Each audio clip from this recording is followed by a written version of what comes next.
চল রে গোলু ভাই, আজ তোকে বেশি খেতে দেব। ধান কেটেই তোকে দুধ খাওয়াবো।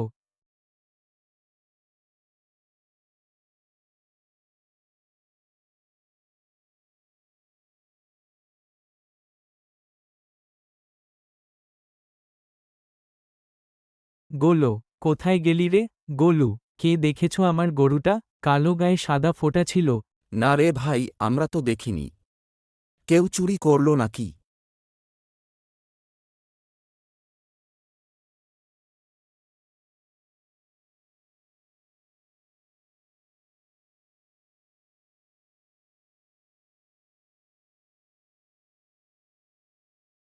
গরু চুরি গেছে বলো? খুব খারাপ। আমি তো বোকা নই। হা হা হা।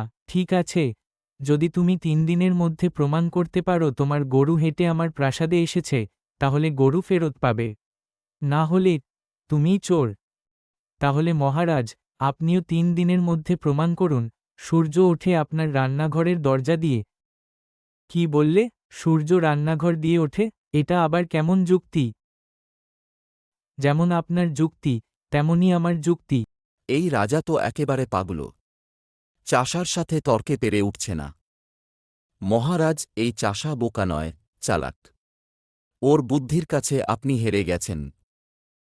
আমি তো লজ্জায় ডুবে যাচ্ছি, এত বড় রাজা হয়ে। মধু, আমি ভুল বুঝেছি।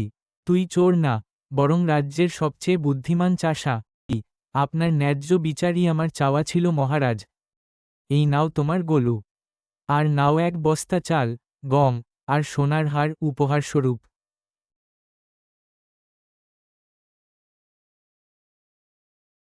এই যে মধু ফিরল। দেখো দেখো, গোলু আছে। তুই আমাদের গর্ব রে মধু।